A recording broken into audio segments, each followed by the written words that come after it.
Jai students, welcome to my YouTube channel. Students, you have brains in your head, you have feet in your shoes.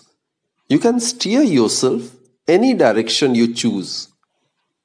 You are on your own and you know what you know. And you are the person who will decide where you need to go. So everything depends on your will. With that positive note, students, let's begin today's session. Today, we are going to discuss the shape of a liquid meniscus. It is actually known as Laplace's theory, right? Now, students, meniscus. The curved surface of a liquid that is known as meniscus of the liquid. It may be convex, it may be concave, or it may be plane. That we need to discuss in detail. So meniscus is actually the curved surface of a liquid that is known as meniscus. Now, we are aware that when a liquid and a solid are brought in contact with each other, then the liquid surface generally becomes curved near the region of contact. The curvature is due to two forces. One is the force of cohesion, which will be between the liquid molecules, and the other one is the force of adhesion. That will be between the liquid molecule and the solid molecules. And the nature and magnitude of the curvature is determined by the relative magnitudes of these two forces. So this is what we are going to discuss in detail. Let us consider a liquid to be contained in a capillary tube. Now students, a capillary tube is a tube which is of very fine bore, having very narrow cross-section area or extremely small radius. Actually, a capillary tube is a hair-like tube, right? Suppose a molecule O in the surface of a liquid in contact with the wall of the capillary tube. Suppose this is the molecule O, right? And it is in contact with the wall of the capillary tube. Now this molecule, this liquid molecule O, will be acted upon by three forces. First is, students, the outward force acting at right angle to the wall of the capillary tube, right? This is due to the force of adhesion. Now this liquid molecule will experience force due to these glass molecules. So the interaction between the liquid molecule and the other glass molecules, that is the force of adhesion, and it will be represented by an arrow which is drawn in the outward direction and perpendicular to the capillary wall, like this. This is the force of adhesion. Suppose this is represented by FA, right? And let us consider this to be OA. So it is represented, force of adhesion is represented both in magnitude and direction by OA. This liquid molecule will experience attractive force due to these glass molecules. So the force of adhesion due to all these glass molecules would be represented by OA in a direction outward perpendicular to the wall of the capillary tube, right? Second force, students. Second force is the force of cohesion exerted by other molecules of the liquid. These are the molecules of the liquid. These are the molecules of the liquid which will exert cohesive force on this liquid molecule O under consideration. So, force of cohesion will be the inward force, and all these molecules, liquid molecules, will exert it equally towards itself, isn't it? So the cohesive force can be represented inward at an angle of 45 degree to the vertical, right? And it will represent the force of cohesion exerted by all other molecules of the liquid. So it will be represented both in magnitude and direction by, suppose, OB. This is OB.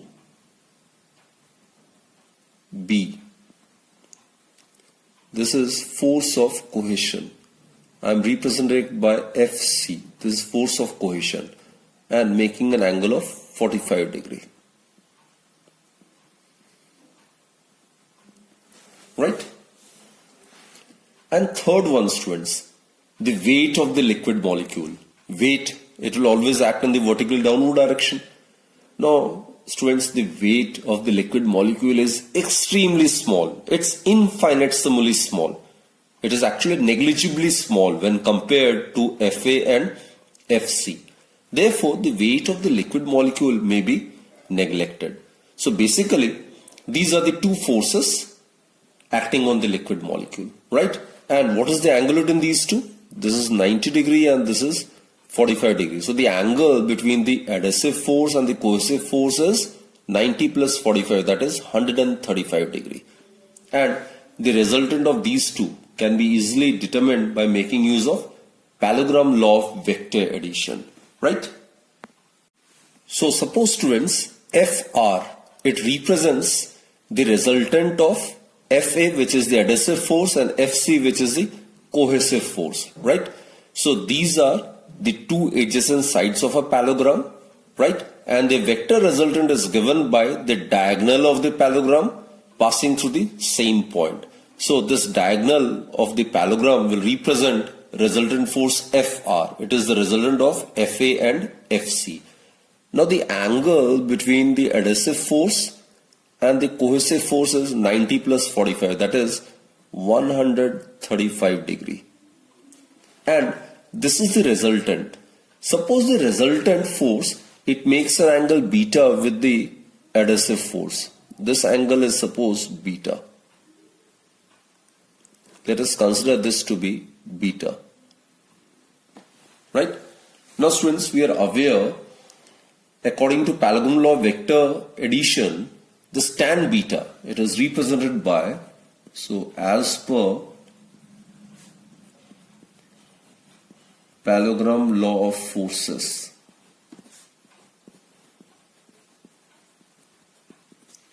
tan beta, it's given by Fc. It's a parallelogram, so the magnitude of these two would be same. This would be Fc and this is Fa and this would be also Fa. So Fc sine 135 degree divided by Fa plus Fc cos 135 degree. This we have already verified while doing the topic of parallelogram law of vector addition, right, during its analytical treatment. So we know that sine 135 degree is sine 180 minus 45, right? So it is sine 45 degree, or it is 1 by root 2. And cos 135 degree is, again it may be written as cos 180 minus 45. So it will be equal to minus cos 45 degree. And it is equal to minus 1 by root 2. So let's substitute these values over here. So what we get is tan beta, it is equal to Fc divided by root 2 divided by Fa minus Fc divided by root 2. Cos 135 degree is minus 1 by root 2. So rearranging the terms, what we get is Fc divided by root 2 Fa minus Fc, right? There are three possible cases, students. Let's discuss case 1. That is, if Fc, that is the force of cohesion, is equal to root 2 times the adhesive force. In such a case, what happens is, if you substitute this value over here, Fc as root 2 Fa, then denominator will become 0. So, in such a case, tan beta, it will become infinity, which implies that beta is equal to 90 degree. So the angle which the resultant of FA and FC makes with the adhesive force, it should be 90 degree. And students, remember one thing, the resultant force in this case acts at right angle, right? Acts at 90 degree to FA. That is, the resultant force in this case must act in the vertical direction, that is along the wall of the capillary tube. Now let's represent it in the diagram. This is, students, suppose this represents the cohesive force. It acts inwards, make an angle of 45 degree with the vertical, right? This is, suppose, FC. Actually, the liquid molecule at point O, it experiences three forces. FC is the force of cohesion, which acts inwards at an angle of 45 degree with the wall or with the vertical, right? Second force is force of adhesion, which acts at right angle in the outward direction, at right angle to the wall of the capillary tube, like this. It is a force which the liquid molecule experiences due to the presence of the glass molecules around it, right? So this is 90 degree and this is 45 degree. So the total angle is 135 degree. This total angle is 135 degree, right? Now the resultant, it should make an angle of 90 degree. Here beta is 90 degree. So resultant is like this. It should be along the wall. This must be the resultant. And this must be the diagonal of the parallelogram formed by FA and FC. This is FA.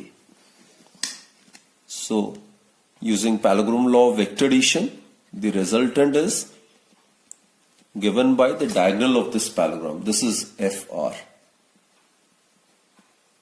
Right? And this angle is 90 degree. Now students, this resultant force, it should always act at right angle to the liquid surface. That is, the liquid near the wall has to adjust itself in such a way that the liquid surface, this is the liquid surface, it is always at right angle to the resultant force. I repeat students, the liquid surface must be always at right angle to the resultant force. Because if this is not so, then the liquid surface cannot remain at rest. But we know that the liquid is at rest, therefore the resultant force must act at right angle to the surface. So here the resultant force is acting in the vertically downward direction. Therefore, in this case, the liquid surface remains horizontal. So in this case, the liquid surface remains horizontal. That is, it is plane, right? It is plane. And the best example of this case is pure water, which is contained in a silver capillary tube. Let us consider case 2, when the cohesive force is less than root 2 times the adhesive force. In this case, the denominator, that is root 2 FA minus FC, would be positive.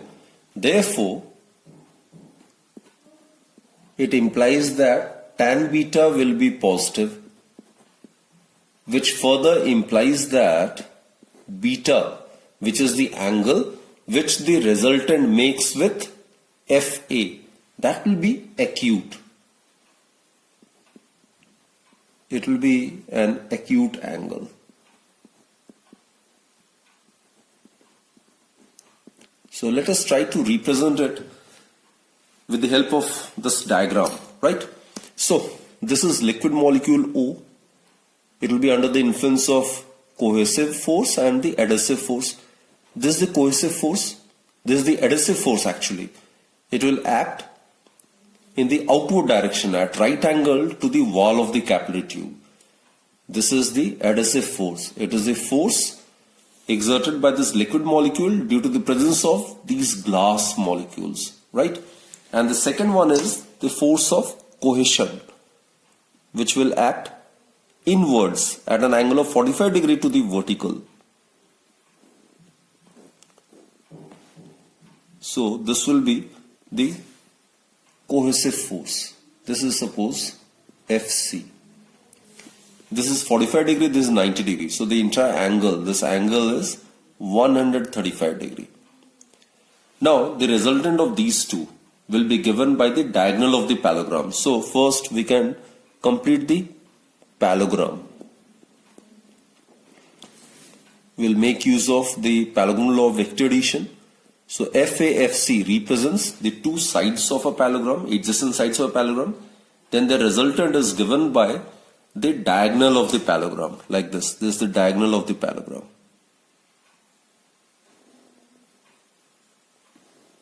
This will be the resultant. This is FR. And the angle which FR makes with FA, that is considered to be beta. This angle is beta. And it is less than 90 degree, obviously. So tan beta is positive, therefore beta is an acute angle, right? This is the relevant diagram. Now, as I've stated, students, the resultant force FR is directed outside the liquid, isn't it? And in this case, the liquid surface will become concave upwards, because this is the concave portion, this is the meniscus, whose nature is concave, this is the center, and the resultant force, as I've stated, it should always make an angle of 90 degree with the liquid surface. It should always make an angle of 90 degree with the liquid surface for the liquid to remain at rest. So that is possible only when the nature of the meniscus in this case is concave. Clear, students? So again I repeat, here the resultant FR is directed outside the liquid. So in this case, the liquid surface will become concave upwards. Now this is true in the case of liquids which wet the wall of the capillary tube, like water contained in a glass capillary tube. So again I repeat, students, the liquid near the wall has to adjust itself in such a way that the liquid surface, this liquid surface is always at right angle to the resultant force. Now if this is not so, then the liquid surface cannot remain at rest. So in this case, this is the resultant force, and for the liquid surface to be perpendicular or to be normal to this resultant force, it should acquire the shape of concave surface, right? So here the nature of the meniscus is concave when this condition is satisfied. Now let us consider case 3, that is when the cohesive force is greater than √2 times of adhesive force.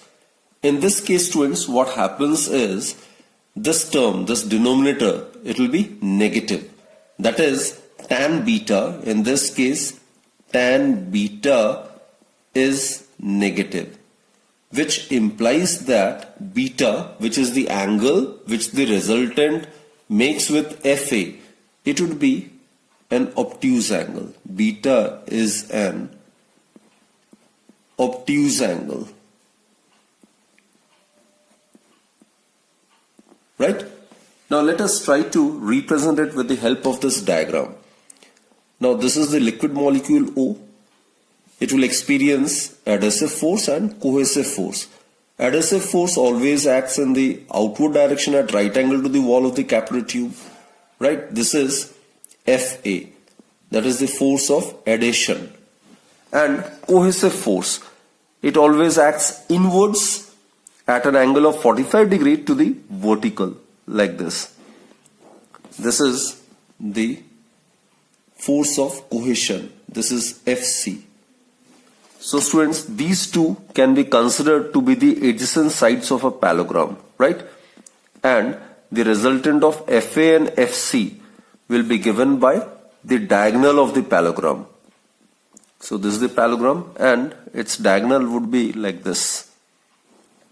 This will represent, this is the diagonal of the parallelogram formed by the adjacent sides FA and FC, and this is the diagonal which will represent the resultant of FA and FC, that is FR. This is FR. And the angle which this resultant FR makes with FA, that is beta. So here it is clearly visible that here beta is obtuse, that is, it is greater than 90 degree. This is the angle which the resultant makes with FA. Now students, I have always maintained that for the liquid to be at rest, the liquid surface must be at right angle to the resultant force. For that to happen, it must acquire a convex meniscus. Its liquid surface must be convex like this. This is the convex meniscus. Now its center would be somewhere over here, right? So this is the force which is acting at right angle to the liquid surface, and that is possible only when the liquid surface in this case is convex. So here the meniscus is convex. That is when the liquid can remain at rest. In all the three cases, students, here the liquid surface, it is perpendicular to the resultant force.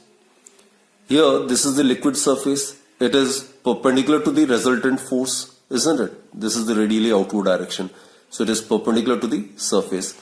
Here the liquid surface, it must be perpendicular to the resultant force. And for that to happen, the nature of the meniscus must be convex.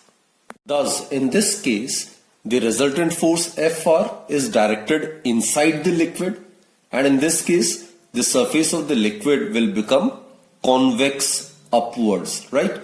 And students, this is true in case of those liquids which do not wet the wall of the capillary tube. And the example is mercury when contained in a glass capillary tube. Students, now let us discuss capillary action or capillarity. Now just now we have discussed a tube with a fine bore in it. It may be termed as a capillary tube. Capillary is actually from a Latin word capillus, which means hair. Thus, a capillary tube is one which has as fine a bore as a hair. That is, its radius is extremely small, right? Now when such a tube is dipped in a liquid like water which wets the tube, then the liquid level in the tube rises. However, the liquid level in the tube falls below its level in the container in case of liquids like mercury which do not wet the tube. Now this phenomena of rise or fall of a liquid in a capillary tube is known as capillary action or capillarity. When a glass capillary tube is dipped in water, then it is found that the water rises up in the tube. These are the three capillary tubes of different radii, R1, R2 and R3. Here, R1 is less than R2, which in turn is less than R3. So these are the three glass capillary tubes which are dipped in water. So it is found that water rises in the capillary tube, right? And H1, H2, H3 are the heights to which the water rises in the capillary tube above the free surface of the liquid. Now this is true for all the liquids which wet the capillary tube. In that case, the liquid rises in the capillary tube above the free surface, right? Now consider this example. When a glass capillary tube is dipped in mercury, this is the case of mercury and this is the case of water. Now when glass capillary tubes, again let's say of varying cross-sectional area or varying radii, is dipped in mercury, then the mercury is depressed below the free surface of the liquid in the container. This is the free surface and the mercury get depressed below the free surface of the liquid in the container, right? This is true for all the liquids which do not wet the capillary tube. And students, one thing you have noticed is the narrower the bore of the tube, greater is the rise or fall of the liquid in the tube. Here, R1 is minimum. So the height of the liquid in this tube is maximum. Here, H1 is greater than H2, which in turn is greater than H3. Here also R1 is minimum. This is a capillary tube of smallest bore. So here the mercury get depressed through maximum amount. Here H1 is greater than H2, which in turn is greater than H3. So narrower the bore of the capillary tube, greater is the rise or fall of the liquid in the capillary tube. So we conclude that the height through which the liquid rises or get depressed above or below the free surface of the liquid is inversely proportional to the radius of the capillary tube, right? So this is a very, very important observation which will mathematically derive as well. More important thing to be noticed is that here, in case the liquid rises in the capillary tube, then the nature of the meniscus is concave. While on the other hand, in the case of liquids which get depressed in the capillary tube below the free surface of the liquid, in that scenario, the nature of the meniscus of the liquid surface is convex. So here the meniscus is concave.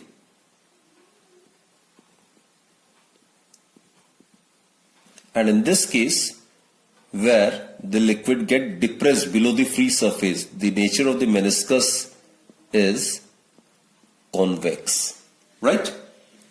Now students, we will discuss some illustrations of capillarity, and for that let us watch this video, this short clipping, so as to illustrate some of the concepts related to capillarity and capillary action. Let us consider the simple experiment so as to illustrate the phenomena of capillary action. Soaked water is moving across the paper towel toward the empty glass. It will take only a few minutes.